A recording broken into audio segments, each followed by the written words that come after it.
Stressors that were impacting me that I wasn't aware of. They were happening, but I wasn't aware of them because I was so focused on my dream that I was ignoring all the signs that my body was giving me. It was saying, listen, it was turning on all the alarms. And I was just like, yeah, I'll keep training anyway. Now, in SEAL training, you have to have that mindset because if you don't have that mindset, the instructor cadre, they're going to figure a way to get you out of the program because they want guys that have that mindset. Because when you're in the field and let's say one of your teammates gets shot, you got to drag him out of the field. You can't whine like, oh, my back hurts or my neck hurts. Because if you get in that mindset, you could die. You can die. Yeah, and it's a different game. And the SEAL teams is your mistakes lead to serious injury and potential death, not only for you, but of your teammates. And I left the SEAL teams. It was still operating underneath that idea. And it wasn't a conscious choice. It was just how I had been programmed. This year, skip breaking a sweat and get 3 months unlimited mobile service at mintmobile.com/transform for just $15 a month. Welcome back to the Transform Your Mind to Transform Your Life radio podcast and television show. I'm your host, life coach Myrna Young, and sitting in the guest chair today is a return guest, Christopher Lee Maher, Navy SEAL and health coach. And today, Christopher and I are going to be talking on the topic, fit but not healthy. Unpacking the fitness versus health myth. Welcome back, Christopher. Hey, happy to be here.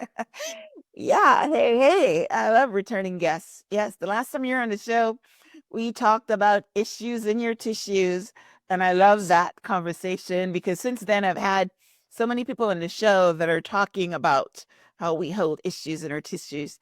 But this time we're going in a totally different direction. So, yes. All right. Awesome. All right. So let me give you guys an intro again. At 22, Christopher Lee Maher was a Navy SEAL with 1.8% body fat and Olympic dreams. But by the time he was 30, relentless stress took a hidden toll, leaving him with chronic pain, hearing loss, insomnia, and burnout. Determined to heal, he spent 7 years rebalancing every aspect of his body and mind, developing the true body intelligence system. Drawing from traditional Chinese medicine and Western science, Christopher now helps elite athletes in sport, entertainment, and business unlock their full potential.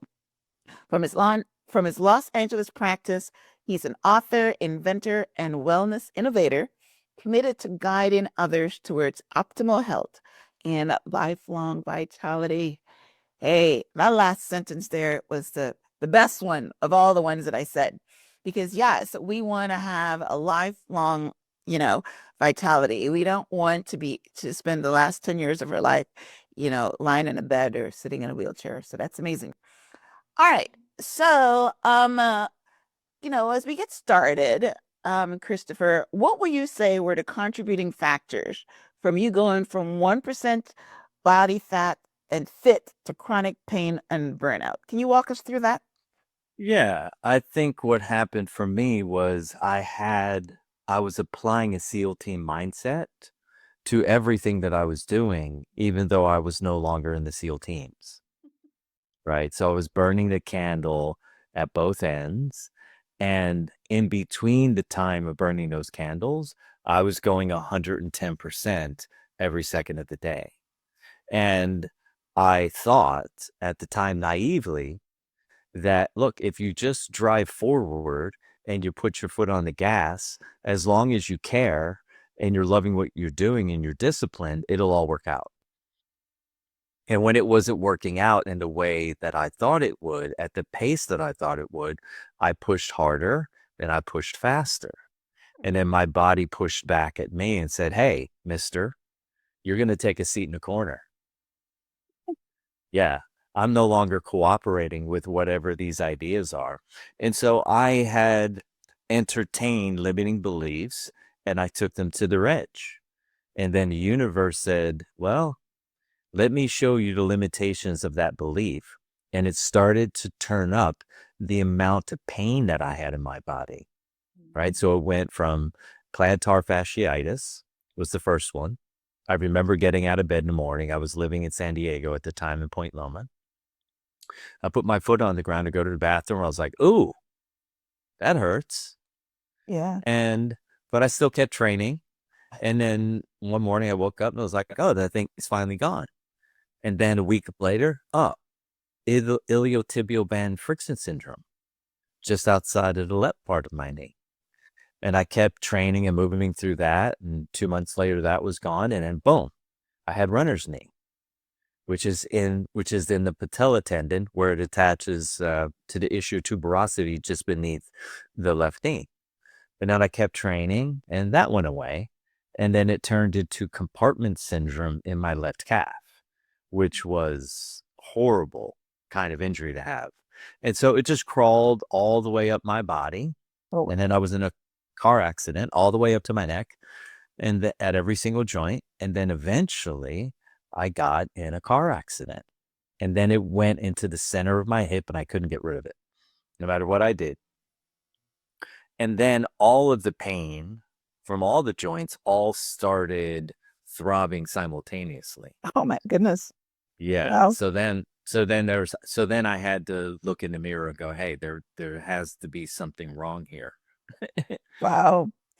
So when you say you were training, you were running? Is that what you're I doing? was running, weight training, long distance running, weight training, sprinting, uh, calisthenics, plyometrics, like everything you can think of that someone would do who had an Olympic dream, yet Wow. had the right mindset, but the wrong belief. And process too. The wrong Yeah. process, I would think, right? Yeah. And so, when you start missing sleep and you're, what's going to happen? You're not going to recover from the stress from the day before. And so I had all of these complex stressors that were impacting me that I wasn't aware of. They were happening, but I wasn't aware of them because I was so focused on my dream that I was ignoring all the signs that my body was giving me. It was saying, listen, it was turning on all the alarms. And I was just like, yeah, I'll keep training anyway. Now, in SEAL training, you have to have that mindset because if you don't have that mindset, the instructor cadre, they're going to figure a way to get you out of the program because they want guys that have that mindset. Because when you're in the field and let's say one of your teammates gets shot, you got to drag him out of the field. You can't whine like, oh, my back hurts or my neck hurts. Because if you get in that mindset, you could die. You can die. Right. Yeah, and it's a different game. In the SEAL teams, is your mistakes lead to serious injury and potential death, not only for you but of your teammates. And I left the SEAL teams; it was still operating underneath that idea, and it wasn't a conscious choice. It was just how I had been programmed. I like that word. How you've been programmed. Wow. Wow. Yeah. Yeah. Well, I mean, my last interview was with an endurance athlete that, climbed Mount Everest and row across the Atlantic and all that and pushing himself. So I always thought that if you push yourself, then you break barriers. I didn't know that your body, pushes back. Yes. Oh, yeah. Yeah. Oh, yeah. Yeah. It pushes back and it says, listen, I need some time off. Right. I need to repair. I need to restore. I need to heal. I need to process. I need to integrate. And I was like, nope, we're going on to the next thing. We're going on to the next thing. Well, of all the things that you called, I had plantar fasciitis because I'm a walker, never really ran, but I'm walking. And you're right, that's extremely painful. But I still kept walking with mine. I think a couple of times I went and got some, one of the cortisol shots in it, but it, Yeah. it goes and comes. But because I love walking, so I continued. And I've known of people that run with broken foot, just strap it up and all that, and they kept going.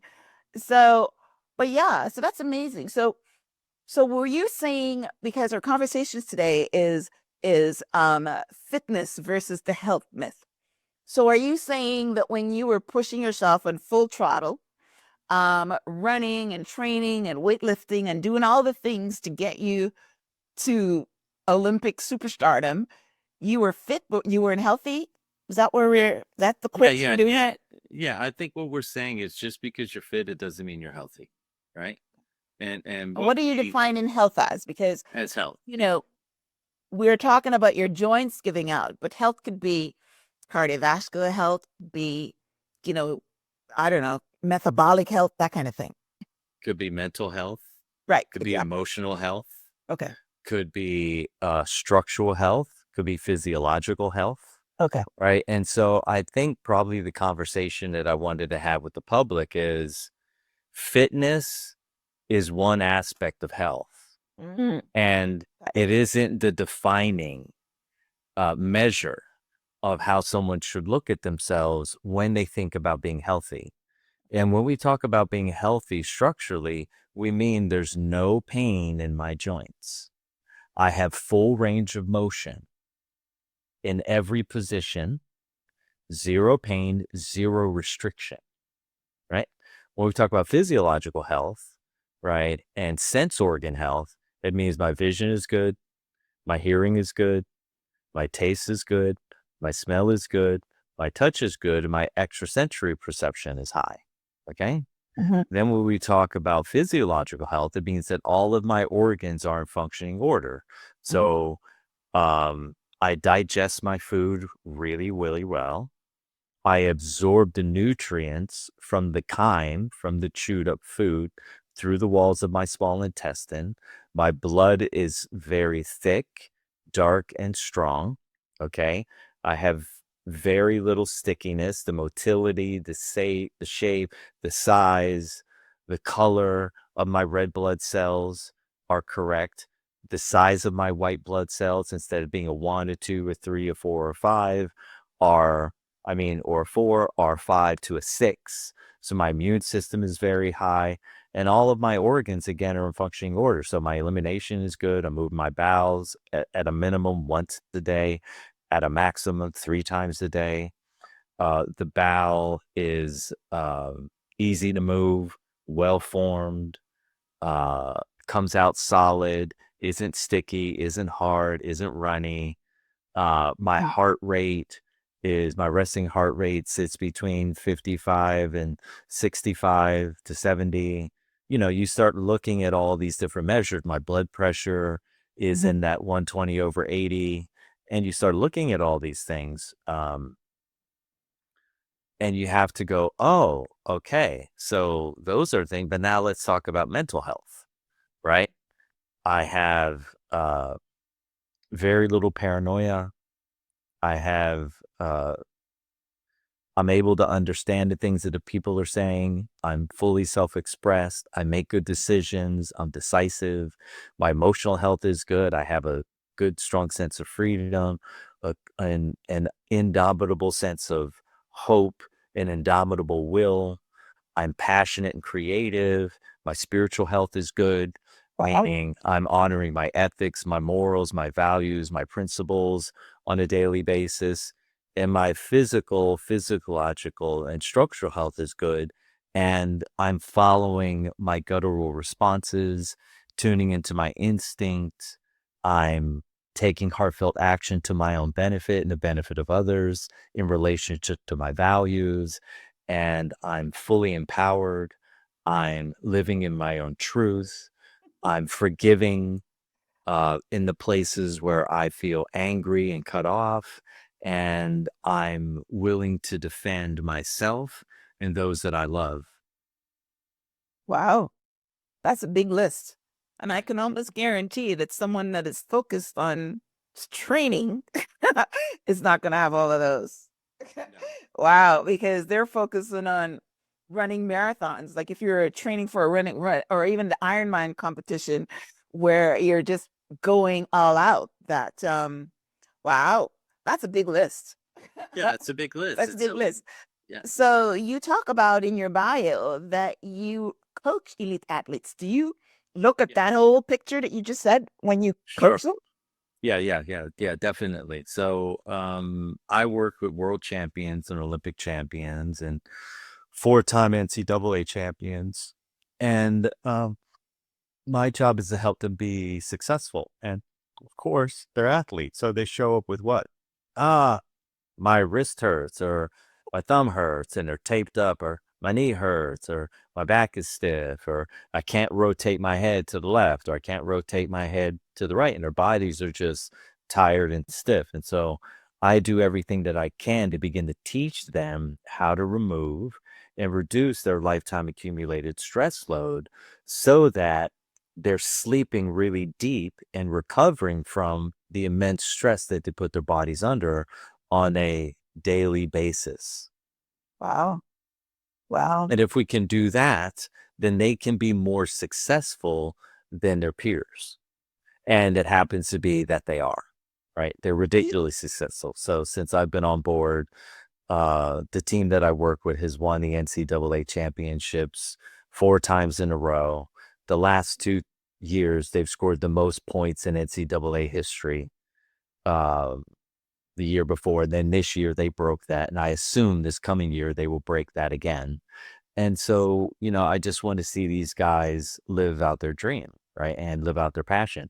And so I give them the information that would have helped me have that success, Mm-hmm. right? Mm-hmm. No one, when I was training hard, was saying, look, we got to look at your stress levels, right? Right. We need to manage your sleep. We need to look at everything that you're eating. We got to make sure that you're communicating, you're having time to relate and be social and emotional. We have to sit down and make sure that you're honoring your principles, your values, and your morals every day. Let's take a look at that. And so there was no guidance. I had someone who was telling me, run this far, run this fast, lift this weight. I mean, lift this much weight this many times and do these calisthenics and plyometrics this often. And if you do that often enough and you show up with a good attitude, the chances are you'll have an opportunity to live out your dream. And that was true to an extent. But because I went through SEAL training, SEAL teams, and my body had so much cold trapped inside of it from being in the cold ocean for that long and that often, that it had shut down my kidneys' ability to keep my joints healthy because I was always robbing from Peter to pay Paul. So imagine Mm-hmm. every human has a bank account of energy. And the universe says, look, when you're born, we're going to give you $1 billion worth of energy.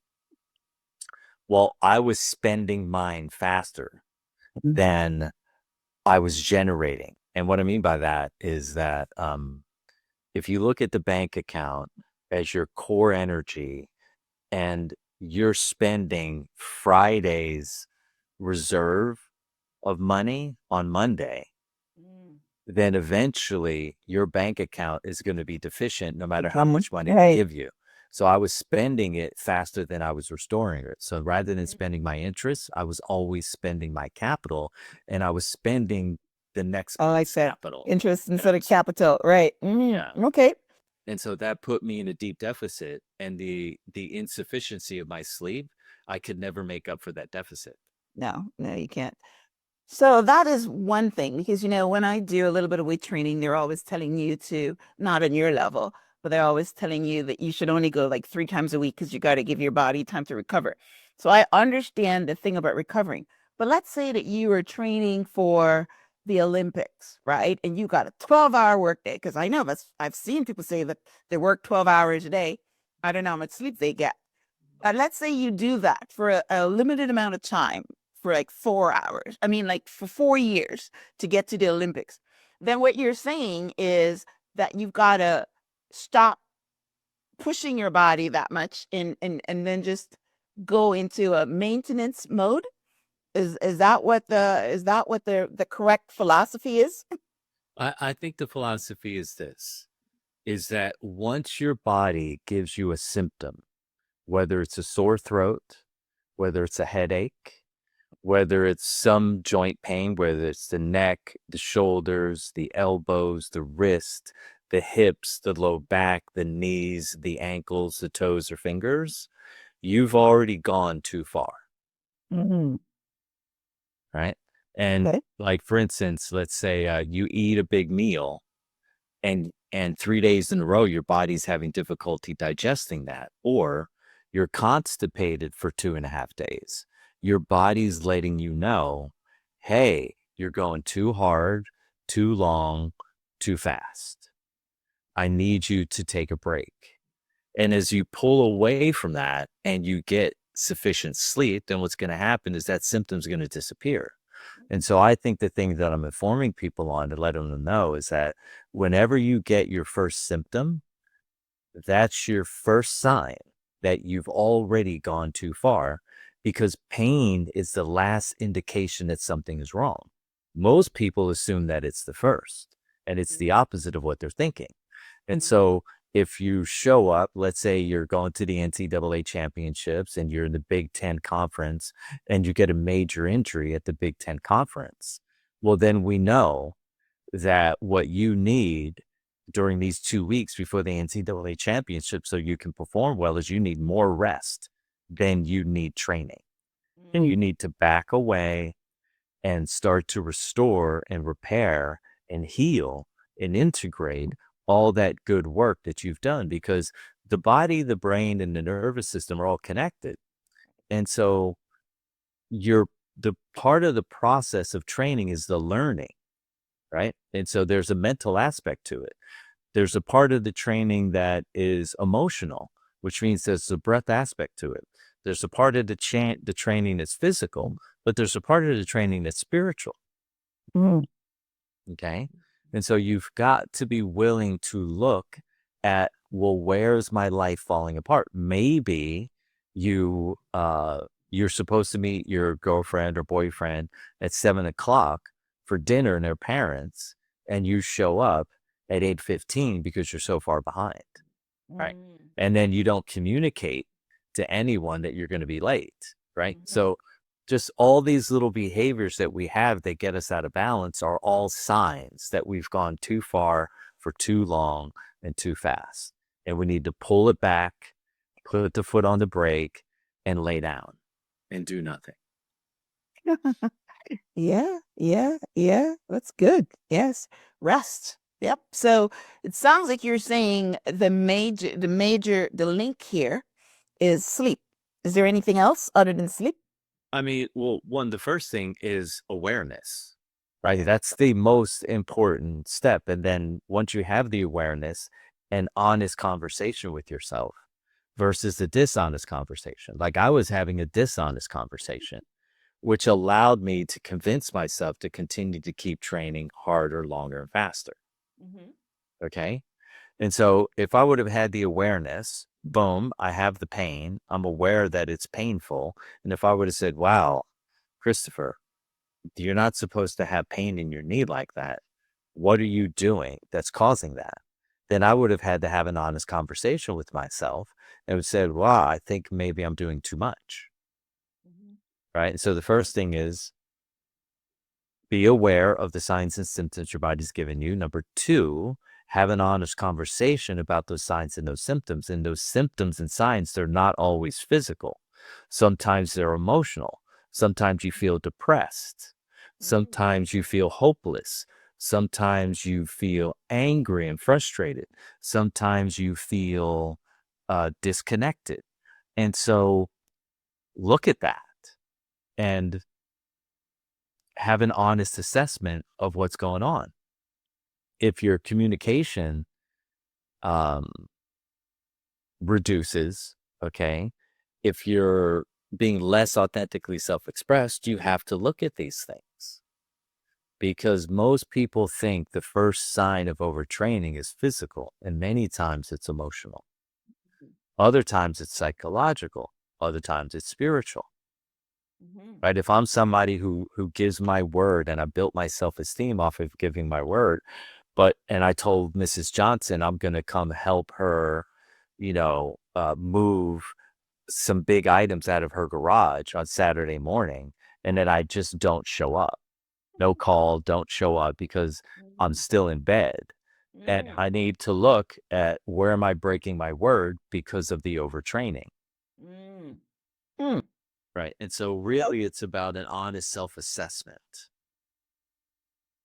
Do you It, think that athletes in general can have this over can do an honest assessment without a coach or something like you? I mean, whether it's their coach for their team or, an external coach, how yeah, many of them do you think can do this self-assessment on their own? I think that every athlete that's injured, that's pushing through an injury, is not having that conversation.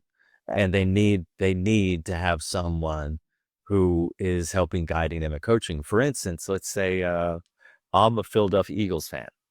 So I see their injuries all the time. I can see what's going on with their team and their guys, and I know it's because of all the overtraining. Mm. And I can tell you these guys aren't having that conversation because they're under the pressure to produce because some of them are being paid upwards of 20 to $50 million a year. Mm. So if they're not performing, they don't feel like they're earning their paycheck. Or are they worried about being traded or contract, whatever? Yeah. Yeah, right. Yeah. Whether So they're, when yes, so I hear you. professional athletes Mm. have that pressure, Right. and a day off is a day of training, is a day of performance, and they have to change their mindset to like, "Oh, I've been injured. My time off is well spent because now I can heal my body, and when I'm with the team, I can be more productive."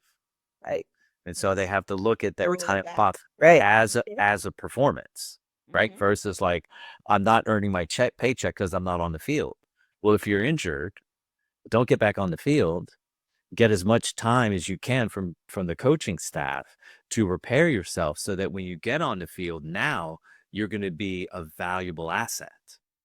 Well, it's interesting, but my husband was a football player and he tells me this story where his coach tell him he was hurt and injured and his coach tell him to get on the field and play because the other teammates are looking for him for inspiration. And I know that one, I think Antonio Brown quit one time because he said he was hurt and the coach tell him to get on the field. So how much of that do you see? Where the coaches are totally ignoring your pain and they're only interested in the performance. Yeah, I think when you get into billion-dollar organizations, that dynamic changes and gets extremely dramatic. And then people make bad decisions when that's put upon them. And so if you're an owner and you're paying someone $30 million a year, the chances that the owners of those organizations or the GMs know the pains that these guys are actually under is a fallacy. It's a fantasy. There's no way they could know because that's not who they are. They're businessmen. Yeah. They know what it's like to be tired, right? They know what it's like to be falling asleep in meetings, right? They know what it's like to be drinking coffee all day long so they can pay To get attention to energy. all the Right, new right. data Mhm.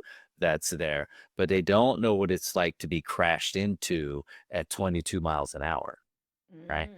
And Mm. so Mm. because they don't know that, they can put pressure on athletes to perform beyond their capacity, which then leads to more injury.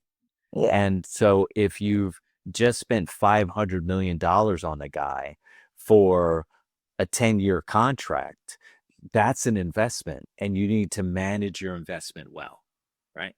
Yeah. Yeah. Yeah. Well, that's a good message for, the people who are in charge, right?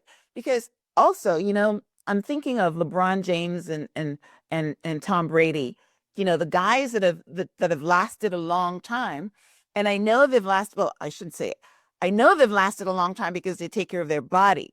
And they do all the things to maintain, whether they're doing all the other parts of it, the spirituality and the sleeping and all the other things, but they probably have because they have lasted a long time in the game. Um, Again, quarterbacks don't get hit a lot. The linebackers, probably don't last 20 years being, you're right. You just talked about what does it feel like to be, running with a truck or something like that. So, yeah, well, actually, this is a good conversation. All right. So, you developed what you call a true body intelligence system. So, how does it help with the chronic pain? Our conversation is talking about balance here, sleep and fitness versus, health. So, tell us about your true body intelligence system and how you use it to make the complete athlete. Yeah. So when we look at the human body, right, we have to understand how the body responds to stress. And the first thing that it does when my sleep is insufficient to recover from the day's stress from before, then my body will start to create an excessive amount of tension. Okay. So let's say I put out 100 watts of energy. I accumulated 25 watts of stress. Okay. Mhm. And now my sleep was sufficient and I was able to wake up and get 150 watts of rest. Right. So now my body's more balanced. It's restored. It's stronger. It's more capable. It's more present. Let's do the opposite. Let's say my sleep was insufficient and I only produced 75 watts of rest. Well, now I'm deficient. So the next day, that stress turns into tension Mm. because my body needs to figure out how do I store this? And it stores it into part of the body that's related to that type of stress. So for some people, they're going to store it in their upper body. Some people are going to store it in their lower body. Some people are going to store it in their back. Some people are going to store it in their hips. Some people are going to store it in their neck. Some people are going to store it in their brain. Wherever you store stress, it will eventually turn into tension if you don't take if you don't take the stress out from the day before. And so imagine someone's 35 years old, okay? And every year they've been accumulating a massive amount of stress that's turned into a little bit of tension. Well, 35 years of a little bit of tension is a lot of tension. Mhm. And that tension causes what you would term structural distortion. So now the bones are being held in fixed positions. The reason why you got the plantar fasciitis, which foot was the plantar fasciitis on? Right. Right foot. So that meant that the medial hamstring on the left leg and the quadricep on the right leg were too short. Okay. And that caused those bones to be turned in opposite directions of each other, which then meant every step that you took, you were driving force right on the insertion point for the tendons that run across the bottom of the foot. Okay. Mhm. So that's I'm making it personal so that Okay. Right. Yeah. Right. Mm-hmm. so that you can follow it. Your body then is saying, hey, I hope you're willing to take a couple weeks off so then I can repair and get my body and I never my stopped nervous walking. system back in balance, right? So you're an ambitious person, right? So You just love it. you kept you Really. persevering, meaning yet you continue to keep ignoring the body signals, Yeah. right? Yes. So when you're doing that over time, your body will then take that injury and will push it into a different part of the body because now you're changing the way that you're walking. Mm. And now I'm in this compensation pattern. Once I start getting into compensation patterns, now everything starts shifting around. Next thing I know, I'm sniffling and my shoulders a little tight on the opposite side. And Or I you look get a at little my back body. pain. Right. Yeah, Yes. to get a little stiffness back there. So the Right. body's going to do everything at a subconscious level to manage your desires, your wants, and your dreams Mhm. with the amount of rest that you're giving it, the quality of nutrition that you're giving it, and the amount of activity and positive stress that you're giving it, plus also managing the negative stress. It's doing everything that it can to get you to live out your best life. Mm-hmm. Well, what we want to do is we want to be able to maximize your potential. So then what would the prudent action be to take? The prudent action is very simple. You would go into your body and you would reduce the tension. Why? Because on the left is the unresolved stress. On the far right is the excessive structural distortion. What sits in the middle is physical tension. If I reduce the tension, I automatically change the distortion and I automatically reduce the stress at the same time. And so the So we reduce the solution, tension by stretching. we reduce the tension by using isometric, eccentric, and concentric contractions because the nerves run through the muscles. What happens when people are doing yogic postures and passive stretching, they're overstretching connective tissue. We never want our connective tissue to be long. We want our connective tissue to be short. Why? Because the body's designed to hold a healthy amount of tension. It's called Mm. tenacity. Okay. So I want to be engaged in activity going through contractions, 3 different types of contractions. I want to contract maximally while my muscles lengthening. I want to contract maximally while my muscles shortening. And I want to contract maximally at the end of the range of motion on both ends. So when I'm closing and when I'm opening. So the entire time I want to be under maximal contraction. If I'm under maximal contraction, I can pull my bones right back into the proper alignment and I can immediately reduce the amount of stress that was pulling them out of alignment, putting them in a state what we call malalignment. And Okay. then the symptoms, they disappear. Why do they disappear? Because I simultaneously removed the distortion and removed the lifetime accumulated stress by removing the tension that's sitting firmly in the middle. Mm. And now blood, chi, energy, lymph, and electricity will flow through my body unencumbered. And when it's Nice. unencumbered, because the blood has the nutrients inside of it to help me heal, repair, restore, integrate, and balance again, I'm going to move into a higher state of emotional function, psychological function, energetic spiritual function, and physiological, structural, and instinctual function. And if I can do that on a semi-regular basis, I can start to increase my intelligence physically, mentally, emotionally, and energetically. And now I'm moving into a life expression that is beyond where my peers are because I'm Okay. able to become more enlightened. I'm able to become more aware. I'm able to become more conscious and I'm able to become more awake. And if I'm conscious, awake, aware, and enlightened, I can achieve and experience whatever it is I'm desiring, wanting, and needing for myself to feel good about where I'm going and what I'm doing and how I'm being while I'm doing what I'm doing. Amazing. Now you said you called this something and I missed it. What is it you're calling this? What is the term that you're using for this exercise or stretching or whatever you're calling I it? call it bestercise. What? Bestercise. Mestercise? Best. BEST. Best. Okay. I'm the best. Okay. Bestercise. Why? Because bestercises are bioenergetic, self-transformational sequences.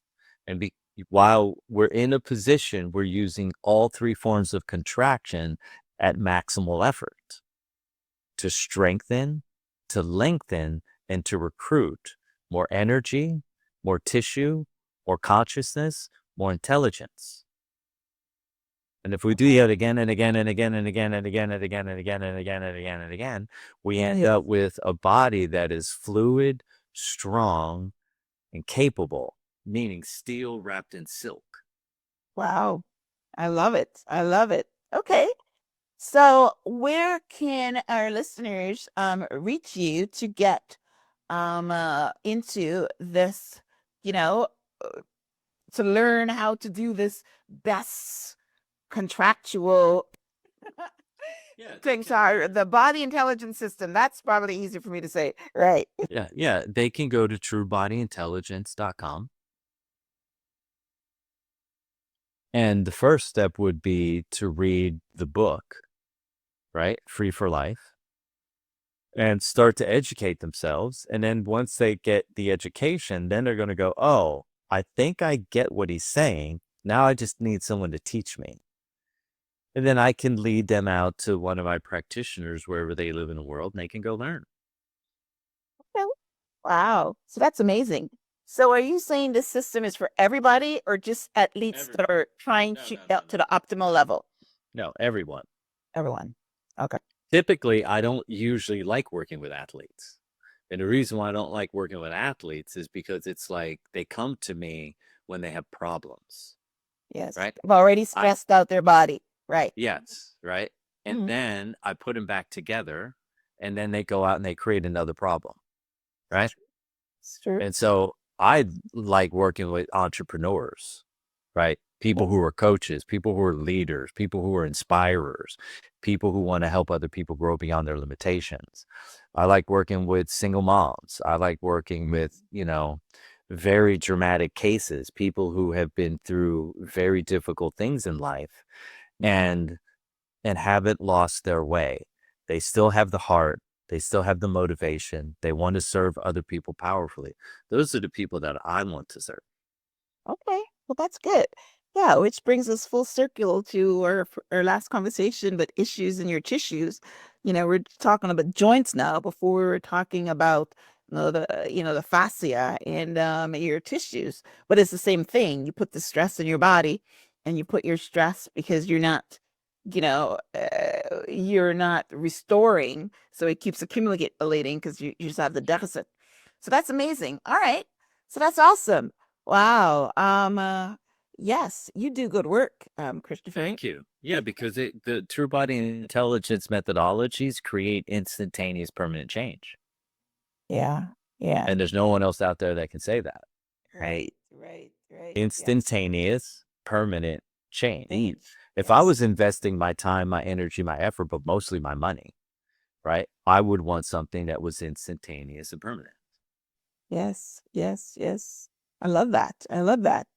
All right, guys. So yeah, so I will have a um summary of my conversation with Christopher on the show page, which is myhelps.us. I will link out to his website, which is truebodyintelligence.com. I would also link out to his book, which is Free for Life, so that you guys can pick up those tools and learn how to have instantaneous response. We talked today about, putting stress on your body and not having a full, complete health system. And I love that. I've never heard anybody that broke down health like that. People are always looking at your vitals as an indication of your health. What is your blood pressure? What are your A1C or something, metabolic health. But nobody normally talks about all the levels of health, your spiritual health, your psychological health, your structural health, all these different things. So it's great that Christopher has made us aware, which is, he says, the first step, awareness that this is what health is. And health is not, running a marathon and don't looking after all the other things and you think you're healthy because you've got cardiovascular health. That's why you can run a marathon. So awesome. I enjoyed my conversation, Christopher. I know you have to run. So as we wrap up, any last words? Yeah, just, day by day, step by step, find the courage inside of yourself to take a risk, to feel as good as you can possibly feel. Because when you feel better, you do better. Yes, yes. And one of the things that I like, that I take away from is, yes, pain is the last indication. I know I just went to the doctor last week because I had a pain in my foot and I've been ignoring it for a while. And I said to her, well, this is an indication that something's wrong. I'm not going to ignore it any longer. She couldn't figure it out. But anyway, yes. So yes, I'm aware myself that pain is telling you something. So if there's anything that I can, I can add is, yes, your body is telling you something when you're in pain. And like you said, it's not the first indication, which people think, but it's the last indication. So if there's one thing I want to leave with you is that if you feel pain, pay attention to it. All right. Yes. So, all right. Well, listen, thank you, Christopher, for being on the show again. Love our repeat guests. And thank you guys for tuning in to this week's episode of Transform Your Mind so that you can transform your life. Christopher, thanks again. Until next time, namaste. Namaste.